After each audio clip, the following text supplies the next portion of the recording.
Hello students, आज हम start करने जा रहे हैं मैनेजमेंट अकाउंट्स का आपका टॉपिक जिसका नाम है analysis and interpretation of accounts.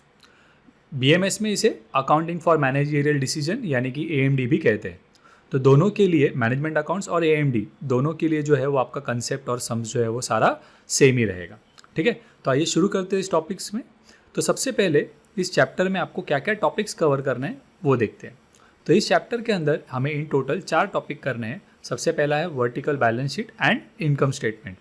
अब इनकम स्टेटमेंट मतलब क्या होता है, आपका प्रॉफिट एंड लॉस, राइट। तो यहाँ पर मैनेजमेंट अकाउंट्स में जो है हम लोग फाइनेंशियल अकाउंट की तरह हॉरिजॉन्टल फॉर्मेट नहीं बनाते बैलेंस शीट का, राइट। क्योंकि वहाँ पर हमें लायबिलिटी साइड, एसेट साइड होता है, डेबिट साइड, क्रेडिट साइड होता है प्रॉफिट एंड लॉस में, राइट। बट यहाँ पर हमें पढ़ना है वर्टिकल बैलेंस शीट यानी कि स्टैंडिंग। पहले हम सारे लायबिलिटीज़ लिखेंगे, उसके नीचे एसेट्स आएंगे। वैसे ही हमें इनकम स्टेटमेंट बनाना है वर्टिकल, मतलब कि हमारा वर्टिकल प्रॉफिट एंड लॉस। ठीक है, तो इसका फॉर्मेट हमें पढ़ना है पहले। इसके बाद हमें देखना है ट्रेंड एनालिसिस, उसके बाद कंपैरेटिव फाइनेंशियल स्टेटमेंट और लास्ट में हमारा कॉमन साइज स्टेटमेंट। तो ये 4 टॉपिक्स जो है वो हमें इस चैप्टर में कवर करने हैं।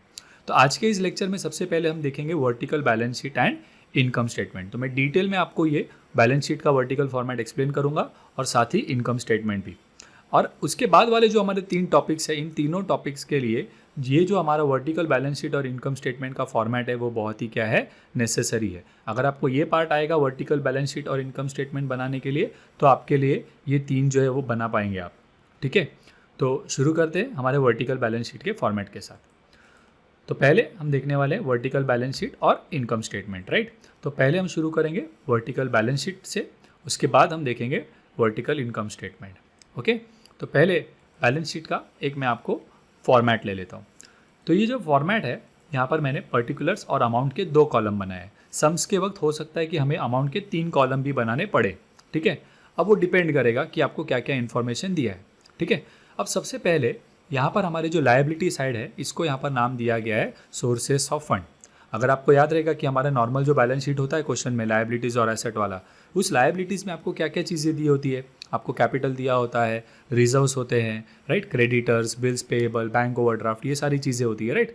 तो यहाँ पर हम लोग लायबिलिटीज़ में बेसिकली क्या लिखते हैं, कैपिटल, यानी कि पार्टनर्स या ओनर ने कितना पैसा बिजनेस में दिया हुआ है, राइट। हमने बाहर से कोई पैसे लिए हुए, बैंक लोन, राइट, क्रेडिटर्स, तो वो सारे लिखते हैं। तो बेसिकली लायबिलिटीज़ में हमारे क्या आते हैं, सोर्सेस ऑफ फंड, मतलब कहाँ कहाँ से हमने फंड्स लिया।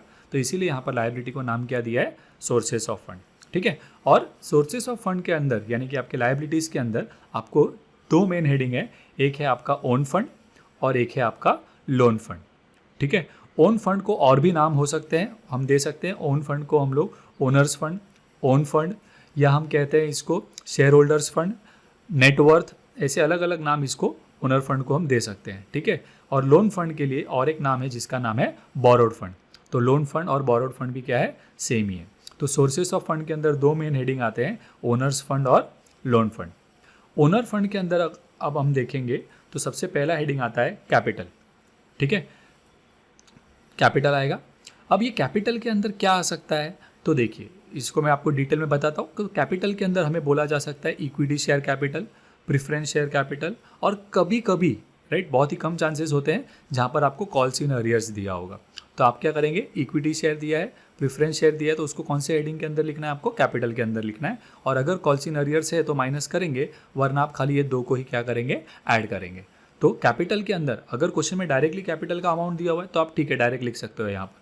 बट अगर आपको उन्होंने इक्विटी शेयर दिया हुआ है, प्रेफरेंस शेयर दिया हुआ है, तो फिर आपको एक और एक अंदर कॉलम बनाना पड़ेगा जहाँ पर आप इक्विटी शेयर का अमाउंट लिखोगे, फिर प्रेफरेंस शेयर का अमाउंट लिखोगे, उसका टोटल करके आप बाहर कैपिटल लिखोगे। ठीक है, कैपिटल के बाद ओनर फंड के अंदर सेकेंड हेडिंग आता है हमारा रिजर्व्स एंड सरप्लस। ठीक है, रिजर्व एंड सरप्लस के अंदर क्या आता है, तो हमें जनरल रिजर्व, रिजर्व फंड या प्रॉफिट एंड लॉस करके आपको दिया हुआ एलिमेंट, राइट, लायबिलिटी में। अगर तो उसको हम लोग क्रेडिट बैलेंस बोलते हैं, क्योंकि कभी कभी प्रॉफिट एंड लॉस जो है वो आपको एसेट में भी दिया होता है। तो अगर वो एसेट में दिया होगा तो वो आपका फिक्टिशियस एसेट में जाएगा वो, लेकिन अगर वो आपको लायबिलिटी में दिया हुआ है, इसका मतलब उसका क्रेडिट बैलेंस है, वो आपको प्रॉफिट शो कर रहा है, तो वो आपके रिजर्व्स एंड सरप्लस में आपको लिखना है। ठीक है, तो ये 3 आइटम में से अगर कोई नाम दिया हुआ है तो हम उसको कहाँ लिखेंगे, रिजर्व एंड सरप्लस के हेडिंग में लिखेंगे। तो एक ही है तो हम डायरेक्ट लिख सकते हैं, लेकिन अगर 2 या 3 होंगे तो उसको हमें अंदर मेंशन करना होगा, फिर उसका टोटल करके हम जो है वो ये सेकेंड कॉलम में लेंगे। ठीक है, इसके बाद थर्ड हेडिंग आता है ओनर फंड के अंदर, वो है हमारा less fictitious assets and losses. तो जो भी हमारे फिक्टिशियस एसेट्स होते हैं, अब हमें क्वेश्चन में क्या होगा, नॉर्मल लायबिलिटी और एसेट दिया होगा हमारा नॉर्मल फॉर्मेट का, टी फॉर्मेट का, राइट, और हमें उसको अरेंज करना है यहाँ पर। तो हमें एसेट साइड में कुछ फिक्टिशियस एसेट्स दिए होंगे। फिक्टिशियस एसेट्स का मतलब क्या होता है, ऐसे एसेट जिनका रियलाइजेबल वैल्यू नील है, मतलब उनको हम बेच के कुछ पैसा रिकवर कर पाएंगे नहीं, तो ऐसे एसेट्स को हम लोग क्या कहते हैं, फिक्टिशियस एसेट्स। इन एसेट्स को आपको क्या करना है, कैपिटल और रिजर्व्स में से लेस करना है इनको। तो बेसिकली ओन फंड निकालने के लिए आप कैपिटल प्लस रिजर्व का टोटल माइनस आप फिक्टिशियस एसेट का टोटल करेंगे, तो आपको क्या मिल जाएगा, ओन फंड मिल जाएगा यहाँ पे। क्लियर है? तो ये ओन फंड जो है वो हम लोग इन तीनों को सॉल्व करके यहाँ पर टोटल अमाउंट आउटर कॉलम में लेंगे। अच्छा, अब फिक्टिशियस एसेट के अंदर क्या आता है, तो वो भी एक बार देख लेते हैं हम। तो फिक्टिशियस एसेट्स में हम लोगों को preliminary expense, miscellaneous expenses, share issue expenses, profit and loss अगर आपको एसेट में दिया हुआ है, तो ये जो चीज़ें होंगी ये हमारी फिक्टिशियस एसेट्स होती है। इन्हें हमें याद रखना है कि हम लोग क्या करेंगे, इसे ओन फंड के हेडिंग के अंदर लेस करते हैं। ठीक है, तो ये तीन चीज़ को सॉल्व करके आपको क्या मिल जाएगा, आपका सोर्सेस ऑफ फंड का पहला heading, that is own fund का अमाउंट। इसके बाद आ जाता है आपका लोन फंड।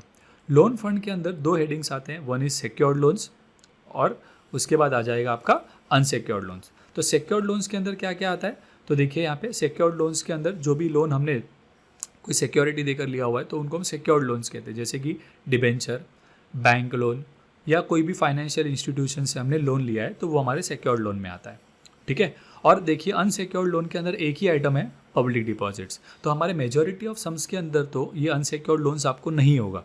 ठीक है, खाली सिक्योर्ड लोन्स के नाम ही दिए होते हैं, तो हम डायरेक्टली लोन फंड के अंदर उनका ही टोटल लिख सकते हैं। ठीक है, तो सिक्योर्ड लोन्स के अंदर आ जाएगा, राइट, और उसके बाद हम लोग लेंगे अनसिक्योर्ड लोन्स, और ये सिक्योर्ड लोन और अनसिक्योर्ड लोन दोनों को मिला देंगे, टोटल करेंगे उनका, तो हमें क्या मिल जाएगा, हमारा ओड फंड और लोन फंड कह सकते हैं हम, राइट। इसे ओड फंड कहते हैं, यानी हम किसी को पैसा कुछ ओ कर रहे हैं, देना बाकी है, तो उसे हम ओड फंड भी बोलते हैं, राइट। तो owned fund, loan fund, borrowed fund सब क्या है, आपका एक ही है।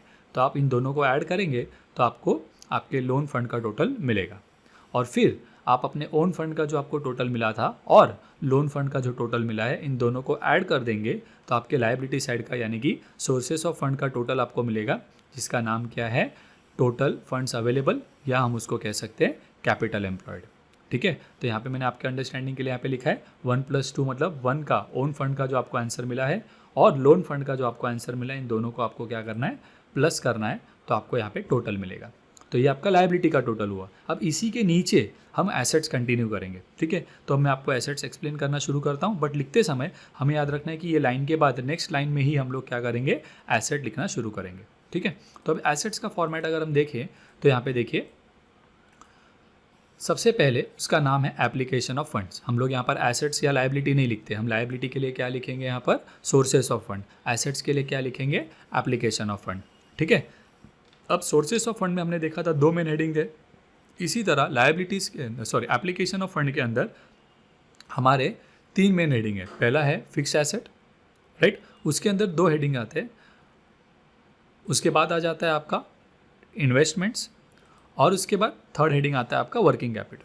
तो एप्लीकेशन ऑफ फंड के अंदर कितने हेडिंग आएंगे, fix asset, long term investments और वर्किंग कैपिटल। सबसे पहले फिक्स एसेट की बात करें तो उसके अंदर 2 हेडिंग आ जाएंगे, टेंजिबल एसेट और इनटेंजिबल एसेट। ठीक है, तो टेंजिबल एसेट जो भी होंगे आपके, जैसे कि क्या क्या होते हैं टेंजिबल एसेट्स हमारे, तो land and building, machinery, furniture, vehicle, ये सब हमारे टेंजिबल एसेट्स हो गए, जो कि हमारे फिजिकल एसेट्स हैं हमारे पास और उनका मनी वैल्यू है।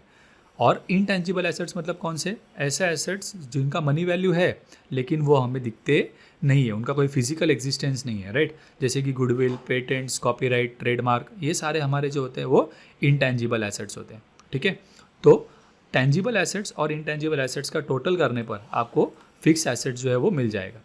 ठीक है, फिक्स एसेट्स के बाद आपको नेक्स्ट हेडिंग लेना है इन्वेस्टमेंट्स। अब इन्वेस्टमेंट के अंदर कोई बाइफर्केशन नहीं है, वो आपको डायरेक्टली बताएंगे इन्वेस्टमेंट्स इतना अमाउंट है, तो आप उसको क्या कर देंगे, डायरेक्टली आउटर कॉलम में लिख देंगे। इसके बाद थर्ड हेडिंग आ जाता है आपका वर्किंग कैपिटल। वर्किंग कैपिटल के अंदर 2 हेडिंग्स आते हैं। First is current assets.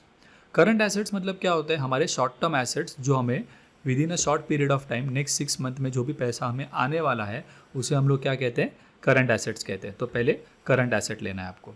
अब अगर समझिए क्वेश्चन में करंट एसेट डायरेक्टली नहीं दिया आपको, लेकिन उसके अंदर के नाम दिए हुए हैं, जैसे कि करंट एसेट्स में क्या आता है, debtor, cash, cash in hand, cash at bank, bills receivable, loans and advances हमने किसी को दिया रहेगा, हमारा स्टॉक, क्लोजिंग स्टॉक जिसे कहते हैं, और कोई हमारे प्री पेमेंट्स हमने किए, यानी कि कोई प्रीपेड एक्सपेंस है हमारा, राइट। तो वो सारे हमारे क्या होते हैं, करंट एसेट्स में आते हैं, ठीक है। तो इन सबको जो है वो हम लोग क्या करेंगे, अगर आपको डिटेल में दिया हुआ है, करंट एसेट डायरेक्टली हेडिंग नहीं दी है, तो आपको एक एक नाम जो है यहाँ पे मेंशन करने पड़ेंगे, डेटर, स्टॉक, कैश, ऐसा, और उसको हम लोग एक और एक कॉलम बनाएंगे अंदर, उसके अंदर पहले लिखेंगे और उन सबका टोटल करके हम जो है वो करंट एसेट बाहर लेंगे।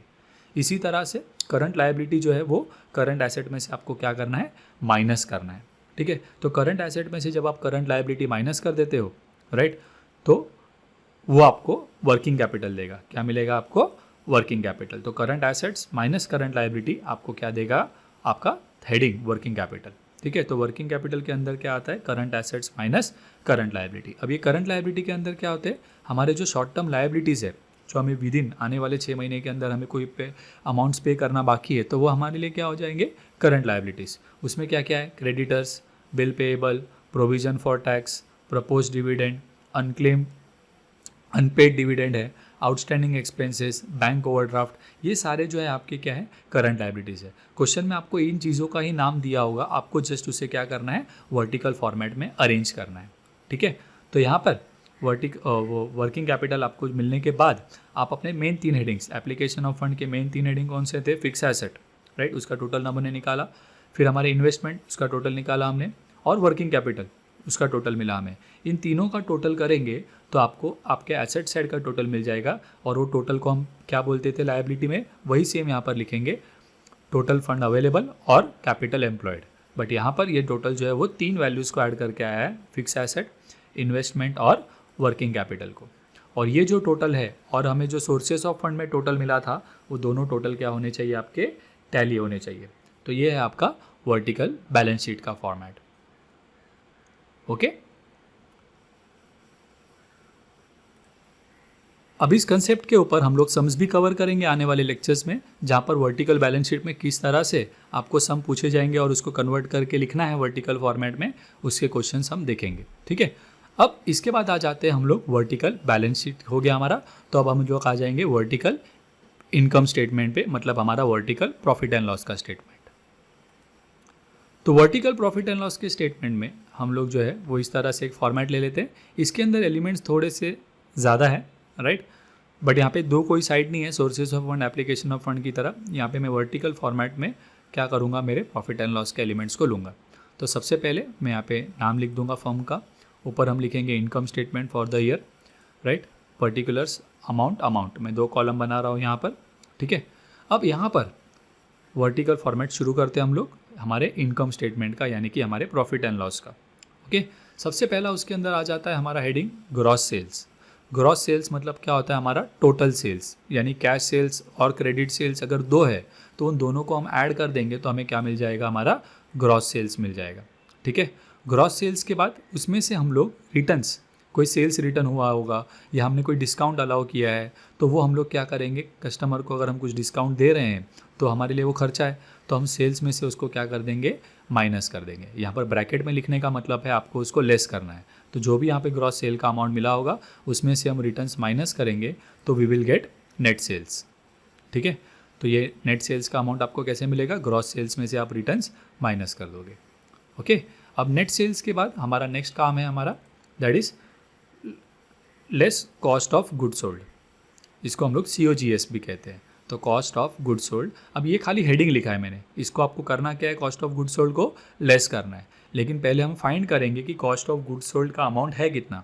अब ये कैसे फाइंड करते हैं, तो इसके अंदर आपको बहुत सारी चीज़ें लेनी है। कॉस्ट ऑफ गुड सोल्ड के अंदर क्या क्या आएगा, तो पहले हम लोग लेंगे ओपनिंग स्टॉक। इसके अंदर मेजॉरिटीली हमारे जो ट्रेडिंग अकाउंट होता था उसके अंदर जो जो एलिमेंट्स आते थे वो आएंगे। तो सबसे पहले हम लेंगे ओपनिंग स्टॉक, तो मैं इसको इनर कॉलम में लिखता हूँ ताकि उसका टोटल करके फिर हम लोग COGS का अमाउंट बाहर लिखें, ठीक है। तो ओपनिंग स्टॉक लिख रहा हूँ मैं, उसके बाद परचेज़ का अमाउंट लिखेंगे, उसके बाद हमारा फैक्ट्री के एक्सपेंसेस, यानी कि जो भी हम लोग फैक्ट्री से रिलेटेड डायरेक्ट एक्सपेंसेस होते थे रिलेटेड टू प्रोडक्शन, वो हम सारे ट्रेडिंग के डेबिट में लिखते थे, राइट। तो हमारे फैक्ट्री के डायरेक्ट एक्सपेंसेस या मैन्युफैक्चरिंग एक्सपेंसेस जो भी है वो सारे मुझे क्या करने हैं, COGS के हेडिंग में ऐड करते जाना है ओपनिंग स्टॉक और परचेज के साथ। उसके बाद अगर कोई डिप्रिसिएशन है आपका मशीनरी या फैक्ट्री से रिलेटेड, राइट, तो वो आपको लेना है। उसके बाद उसमें से आप क्लोजिंग स्टॉक अगर है आपका, राइट, तो वो आप क्या करेंगे, लेस करेंगे। और आपका सेल ऑफ स्क्रैप, राइट, कि मैन्युफैक्चरिंग करते समय अगर कुछ स्क्रैप निकला है और उसको आपने सेल किया तो उतना अपना खर्चा कम हो जाएगा ना, तो इसीलिए हम लोग इसको भी क्या करेंगे, लेस करेंगे। तो इतनी चीज़ों को सॉल्व करके हम जो टोटल है वो आउटर कॉलम में ले लेते हैं। हो सकता है कभी कभी सेल ऑफ स्क्रैप नहीं दिया है क्वेश्चन में, तो ठीक है, आप उसको स्किप कर दीजिए, आप खाली बाकी सब में से क्लोजिंग स्टॉक माइनस कीजिए और बाहर अमाउंट ले लीजिए वैसे, ठीक है। तो COGS के अंदर ये सारी चीज़ें मैक्सिमम आती है, वो मैंने आपको यहाँ पे बता दिया है, राइट। उसमें से हो सकता है कि सम के अंदर कुछ कुछ चीज़ें नहीं दी है तो हम लोग उसको स्किप कर देंगे। तो इतनी पार्ट को सॉल्व करके हमें क्या मिल जाएगा, कॉस्ट ऑफ गुड्स सोल्ड का वैल्यू, राइट, जिसे हम लोग यहाँ पे टोटल करके आउटर कॉलम में लिख देंगे। अब जो हमने नेट सेल फाइंड किया था उस नेट सेल्स में से हम COGS यानी कि कॉस्ट ऑफ गुड्स सोल्ड क्या कर देते हैं, माइनस करेंगे, तो हमें जो है उसका अमाउंट मिलेगा जिसका नाम क्या बोलेंगे हम लोग, ग्रॉस प्रॉफिट। उसे हम लोग क्या कहेंगे, ग्रॉस प्रॉफिट कहेंगे। ओके, अब इस ग्रॉस प्रॉफिट के बाद हमारे फॉर्मेट में नेक्स्ट आता है हमारे ऑपरेटिंग एक्सपेंसेस, राइट। देखिए हमें प्रॉफिट फाइंड करना है तो हम क्या करने वाले, सेल्स में से एक एक चीज़ें कर माइनस करते जाएंगे, खर्चे सारे। तो सेल्स में से सारे खर्चे एक एक माइनस करते जाओगे तो आपको फाइनली आपका प्रॉफिट कितना है वो पता चलेगा, ठीक है ना। तो पहले हमने सेल्स में से रिटर्न माइनस किया तो हमें नेट सेल मिला, फिर हमने उसमें से COGS यानी कि फैक्ट्री के सारे एक्सपेंसेस कंसीडर किए तो हमें ग्रॉस प्रॉफिट मिला। अब ग्रॉस प्रॉफिट के बाद मैं बाकी के जो हमारे एक्सपेंसेस होते हैं ऑफिस से related, right, profit and loss में जो हम लिखते थे वो हम लोग एक्सपेंसेस कंसीडर करने जा रहे हैं। तो ऑपरेटिंग एक्सपेंसेस को हम लोग 3 पार्ट में डिवाइड करते हैं। फर्स्ट इज़ एडमिनिस्ट्रेशन एक्सपेंसेस, बाद में आपका सेलिंग एंड डिस्ट्रीब्यूशन एक्सपेंस, और आपका फाइनेंस चार्जेस या फाइनेंस एक्सपेंस हम कह सकते हैं। तो एडमिनिस्ट्रेशन एक्सपेंस के अंदर क्या आएगा, ऑफिस से रिलेटेड जो भी हमारे सारे खर्चे हैं, salaries, printing and stationery, postage and telegram, insurance, वो सब हमारे सेलिंग ये एडमिनिस्ट्रेशन एक्सपेंस में आएंगे। सेलिंग एंड डिस्ट्रीब्यूशन एक्सपेंस में क्या होगा, सेल से रिलेटेड जो भी हमारे खर्चे हैं, advertising, right, bad debts, okay, उसके बाद आपका कैटलॉग प्राइस, तो ऐसे जो सेल से रिलेटेड खर्चे हैं वो आपको सेलिंग एंड डिस्ट्रीब्यूशन में लिखना है। उसके बाद फाइनेंस चार्जेस के अंदर हमारा फाइनेंस से रिलेटेड खर्चा, कोई बैंक चार्जेस ऐसा कुछ है तो वो हम फाइनेंस चार्ज में दिखाएंगे, और इन तीनों का टोटल करेंगे तो हमारा ऑपरेटिंग एक्सपेंस कितना है वो हमें पता चलेगा, क्योंकि यहाँ पे हमने खाली लेस ऑपरेटिंग एक्सपेंस हेडिंग लिखा है, उसके अंदर ये सारी चीज़ें आने वाली है, राइट। तो हम इन तीनों का टोटल करेंगे तो हमें टोटल ऑपरेटिंग एक्सपेंस कितना है वो पता चल जाएगा। और ग्रॉस प्रॉफिट में से मैं मेरे वो ऑपरेटिंग एक्सपेंस का टोटल माइनस करता हूँ तो मुझे क्या मिल जाएगा, मेरा ऑपरेटिंग प्रॉफिट बिफोर इंटरेस्ट। क्या मिलेगा, मेरा ऑपरेटिंग प्रॉफिट बिफोर इंटरेस्ट। अभी आपको 2 चीज़ें कंसीडर करनी है, एक इंटरेस्ट, क्योंकि सब में हम लोग जो भी हमारे डिबेंचर होल्डर्स को इंटरेस्ट पे करते हैं या हमने कोई लोन लिया उसका इंटरेस्ट पे करते हैं तो वो भी हमारे प्रॉफिट में से कम हो जाएगा ना, तो हमें इंटरेस्ट भी अभी माइनस करना है, और उसके साथ साथ टैक्स भी होता है जो हम माइनस करते हैं, ठीक है ना। तो अभी यहाँ पे इसको हम क्या बोलते हैं, ऑपरेटिंग प्रॉफिट बिफोर इंटरेस्ट। तो उसमें से हम लोग क्या करेंगे, इंटरेस्ट माइनस करेंगे अभी।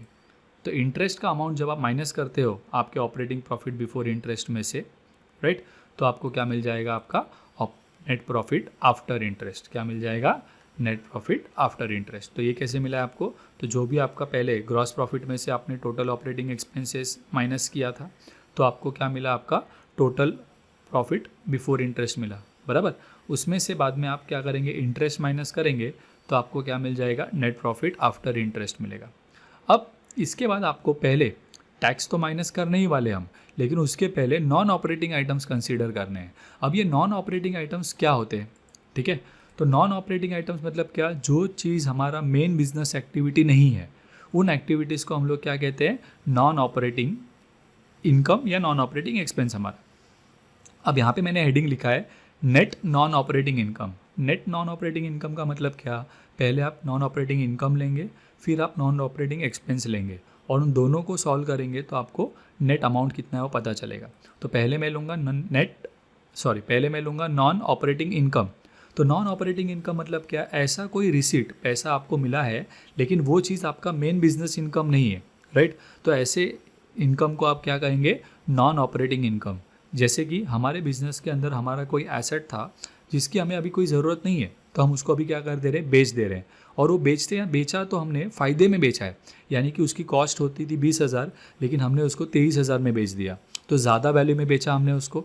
तो यहाँ पे वो जो 3,000 प्रॉफिट हुआ है वो हमारा इनकम है, लेकिन वो हमारा मेन बिजनेस नहीं है एसेट बेचना, राइट। वो तो हमने ऐसे ही, अभी ज़रूरत नहीं था तो हमने बेच दिया। तो जो भी हमारा नॉर्मल बिजनेस एक्टिविटी नहीं है लेकिन उससे हमें कोई इनकम हुआ है तो वो हमारा नॉन ऑपरेटिंग इनकम में आ जाएगा, ठीक है। तो नॉन ऑपरेटिंग इनकम हम लेंगे, उसमें अगर कोई नॉन ऑपरेटिंग एक्सपेंस हुआ है, जैसे कि हमने कोई एसेट बेचा और हमें लॉस हुआ, राइट, तो ये लॉस हमें बार बार हमारा होने वाला रेगुलर खर्चा नहीं है, वो तो हमने ऐसे ही कोई एसेट हमारा बेचा और इस बेचते समय हमें क्या हुआ, थोड़ा सा लॉस हो गया, या मान लीजिए लॉस बाय फायर हो गया, तो वो हम लोग हमेशा थोड़ी पकड़ के चलते हैं, राइट। तो हमारे नॉर्मल बिजनेस एक्सपेंडिचर में नहीं आते वो लॉस बाय फायर जो हुआ है वो हमारा क्या हो जाएगा, नॉन ऑपरेटिंग एक्सपेंस में आ जाएगा। किस में आ जाएगा, नॉन ऑपरेटिंग एक्सपेंस में।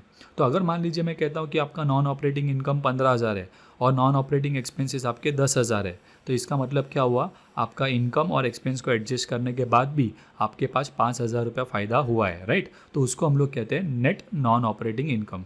तो नेट नॉन ऑपरेटिंग इनकम मतलब क्या, पहले नॉन ऑपरेटिंग इनकम लेंगे, उसमें से नॉन ऑपरेटिंग एक्सपेंस क्या कर देंगे आप, माइनस कर देंगे, ठीक है, राइट। और यहाँ पे क्योंकि इनकम बच रहा है, राइट, 15,000 रुपये आपको इनकम हुआ है, 10,000 रुपये आपको एक्सपेंस हुआ, तो आपका 5,000 फ़ायदा हो गया। तो आप उसको क्या करेंगे, ये नेट प्रॉफिट आफ्टर इंटरेस्ट में क्या करेंगे, प्लस करेंगे to get net profit after tax. लेकिन अगर सर ये नेट ऑपरेटिंग जो है नॉन ऑपरेटिंग एक्सपेंस अगर बड़ा आया, तो मतलब कि हमारा नॉन ऑपरेटिंग इनकम हमें 15,000 दिया था और मान लीजिए कि यहाँ पे नॉन ऑपरेटिंग एक्सपेंस 25,000 है, तो ये दोनों को तो माइनस करने के बाद सर नेगेटिव अमाउंट आएगा। तो उस समय हम हमारा जो नेट नॉन ऑपरेटिंग इनकम है वो हम लोग इसमें प्लस नहीं करेंगे, हम उसको क्या करेंगे, माइनस करेंगे। अगर यहाँ पे जो अमाउंट है उसमें एक्सपेंस बड़ा आ रहा है तो यहाँ पे जो वैल्यू आएगा उसको आपको net profit after tax interest जो है उसमें माइनस करना है। कब, अगर आपका एक्सपेंस बड़ा आया है तो, ठीक है। और ये एडजस्ट करने के बाद आपको क्या मिलेगा, आपका नेट प्रॉफिट बिफोर टैक्स। इसमें से आप जो है वो टैक्स का अमाउंट जो आपको क्वेश्चन में दिया रहेगा वो टैक्स आप माइनस करेंगे तो आपको क्या मिल जाएगा, आपका नेट प्रॉफिट आफ्टर टैक्स मिल जाएगा। तो यहाँ तक आपका जो है वो मेन फॉर्मेट आपके सम्स में, मेजॉरिटी ऑफ सम्स में रहता है। इसके बाद भी दो तीन आइटम्स हैं, राइट, बट वो आपको मेजॉरिटी सम्स में पूछे जाते नहीं है। वो क्या क्या है, तो इसके बाद आपको जो है दो चीज़ें एडजस्ट करनी है। One is the profit and loss balance. तो अगर आपका ओपनिंग कुछ प्रॉफिट एंड लॉस था पहले साल के शुरुआत में, तो उस अमाउंट को आप पहले क्या कर देंगे, नेट प्रॉफिट आफ्टर टैक्स में ऐड करेंगे। और अगर कोई अप्रोप्रिएशंस अगर हमें करने हैं, यानी कि हमारा ये जो प्रॉफिट आया है इसमें से मुझे कुछ पैसा रिजर्व में ट्रांसफ़र करना है अभी, राइट, तो उतना मेरा प्रॉफिट्स कम हो जाएगा ना, तो उन्हें हम लोग कहते हैं अप्रोप्रिएशन, और उनको हम लोग क्या करते हैं, लेस करते हैं, ठीक है। और वो करने के बाद यानी कि नेट प्रॉफिट आफ्टर टैक्स में हम जो है प्रॉफिट एंड लॉस का बैलेंस, राइट, और जो आप अप्रोप्रिएशन से उनको एडजस्ट करने के बाद जो अमाउंट आता है उसे हम कहते हैं रिटेन्ड अर्निंग्स। क्या कहेंगे, रिटेन्ड अर्निंग्स, ओके। बट हमारे मेजॉरिटी ऑफ सम्स में हम लोगों को कहाँ तक पूछा जाता है, नेट प्रॉफिट आफ्टर टैक्स तक पूछा जाता है। तो ये है हमारा vertical format of income statement. एक बार शॉर्ट में हम लोग रिवाइज कर लेते हैं। तो सबसे पहले हमने क्या देखा, इनकम स्टेटमेंट के अंदर पहला आएगा आपका हेडिंग ग्रॉस सेल्स। उस ग्रॉस सेल्स में से अगर रिटर्न्स है तो हम माइनस करेंगे तो हमें क्या मिल जाएगा, नेट सेल्स। नेट सेल्स के बाद हमें COGS निकालना है। तो COGS निकालने के लिए जो भी सारी चीज़ें आएंगी पहले मैं इनर कॉलम में लिखूंगा, उनको पूरा सॉल्व करके मैं आउटर कॉलम में COGS का वैल्यू ले लूँगा। अब नेट सेल्स में से मैं COGS माइनस कर देता हूँ तो मुझे क्या मिल जाएगा, मेरा ग्रॉस प्रॉफिट मिल जाएगा। ग्रॉस प्रॉफिट मिलने के बाद हम लोग ऑपरेटिंग एक्सपेंसेस लेंगे सारे, सबका ऑपरेटिंग एक्सपेंसेस का टोटल लेने के बाद मैं मेरे ग्रॉस प्रॉफिट में से वो सारा ऑपरेटिंग एक्सपेंस माइनस करता हूँ टोटल, तो मुझे मिलेगा ऑपरेटिंग प्रॉफिट बिफोर इंटरेस्ट।